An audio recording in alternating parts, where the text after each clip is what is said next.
What is up, guys? Arolf here, back again with another video. Today we'll be taking with the Marvel Legends Avengers Malekith. This is Build-A-Figure called Obsidian, so let's get into it.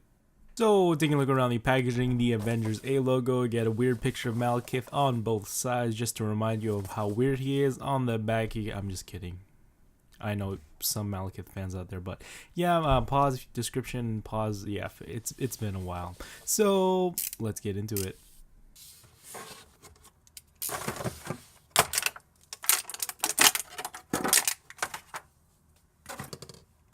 Doing a size comparison, here is Malekith next to Unworthy Thor, Jane Foster, Cable, and King Cobra.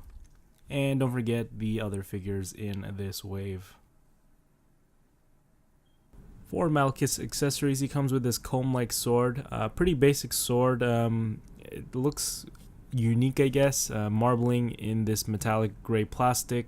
Right there, you can see the comb-like structure right there. I don't know if he uses this in the comics. It's kind of warped a little bit. Rubbery as well, very flimsy. Gold handle, pretty basic. You can put it onto his right hand here, but not his left unless you use an X-Acto knife, and figure that out right there. And obviously, disclaimer, if you're going to use a sharp object, just ask your parents' permission. And once they approve, go right ahead. Or let them help you out, because this thing is so sharp.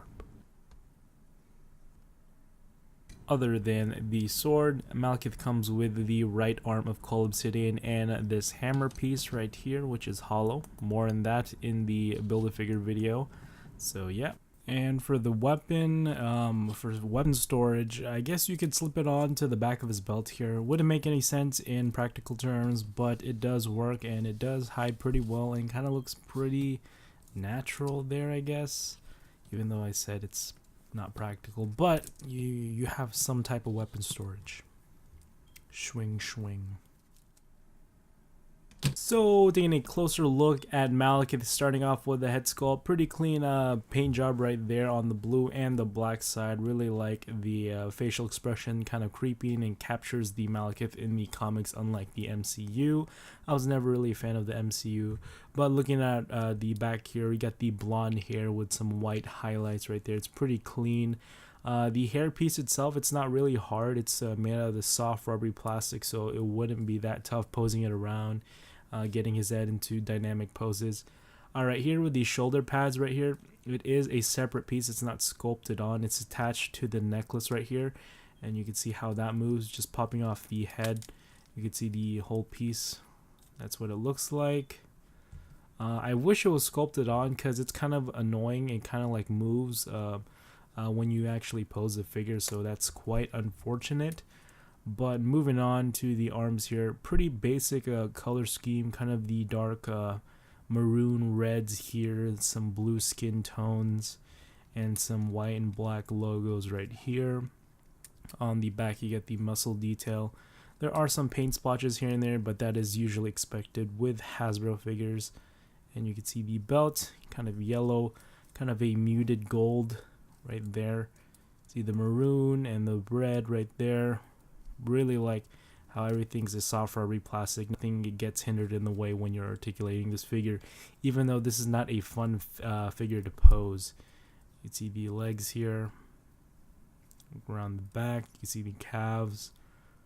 Pretty basic. Some portions of the figures are shiny and some are not, which is kind of irritating. It doesn't have that consistent shine to it, but that's okay. For his articulation, starting off with the head, it does rotate all the way around along with that neck piece and shoulder pieces. It can look down that far, right there, and it can look up, not that much because the hair is in the way, obviously. And he has the tilty-shifty head movement right there, which makes it look even more creepier and menacing. And he has that forward and back movement on the head. Arms do rotate all the way around. They go out that far. On the left arm here, the red arm, it's kind of stiff, so that's quite unfortunate. So I don't want to force it up even more than that, because it might break on me.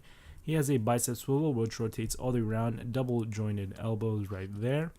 His wrist here, they do rotate all the way around, so all the way around, it can hinge up that far and down that much right there. And the chest here, can bend forward that far, which is not great, and it can bend back that much, which is not that great. It's okay. And it has a waist rotation which rotates all around. Legs kick forward that far, so he could sit down like a little creepster he is. Not that well, because he is a creepster. Doesn't make any sense. Can't kick back whatsoever. Moving up the skirt, haha, inappropriate. Not really. Rotation at the thigh, double jointed knees, right there. Fabulous. Okay, great. And he has a upper boot rotation or a calf rotation. Feet bend down that far. Up that much. Cha-ching, cha-ching. And he does have the ankle pivot. And doing the ankle pivot test, he's good to go. So taking an even closer look at Malekith, starting off by popping off the head sculpt here. Okay. Gosh, maroon joint or red joint, covered with the blue and black paint. Removing the necklace piece, popping on the head. He has a long neck. I'll try that again. Yeah, I don't know why. I don't know if I popped it in all the way. It feels like I did. Yeah, I did. But he just has a long neck. By just putting this back on, it doesn't look like he has a long neck. See, you can see right there. Yeah, it doesn't look like he has a long neck right here. But when you actually remove it, it's so apparent. You can see moving up the hair here. On the other side, they did not sculpt the ear. That's kind of lazy of them, but you know, trying to save on plastic here. Yeah, right here. This is the example I was talking about with the shiny parts right here. So he has a shiny shoulder, but his arms here are just matted, kind of a little bit glossy, but not as glossy as the shoulder. Same thing here with the other arm. I wish they had that consistent gloss to it, but yeah, it's Hasbro. See right there, some inner workings of the joints here, lifting up the skirt. You can see they did not skimp out on paint detail on the butt area and the crotch area of this figure. And you can see the little skirt piece right here, individual pieces, soft rubbery plastic, very pliable. You see how the joints line up. Kind of paint splotches here on the upper part of the leg, but it doesn't really bother me because it's usually covered by that skirt piece. And bending the knees here, they did paint the joints, which is a nice attention to detail, but they didn't paint it all the way, but that's okay. At least they did something. Same thing here with the darker red or the maroon side. And the joints on the feet as well are painted, but it's kind of splotchy, but yeah. Same thing. This was painted, but it looks like it kind of rubbed off during production, or I don't know. And the peg holes at the bottom of the feet. So yeah, that is it, guys. Hope you guys like it. Be sure to rate, comment, and subscribe. Hit the bell, turn notifications, because there are more videos coming.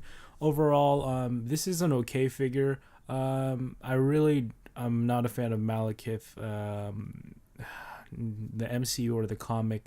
I know this is a re-release from the other, I don't know, was it like a 5-pack or something? Or a 4-pack, I don't know, but yeah, to be honest, I really don't like this figure. I think this figure is boring to me, but I'm pretty sure Malekith fans disagree. But yeah, that's just my review and my opinion and my overlook of the character. That is it, guys. Hope you guys like it. Arolf more signing out. Peace.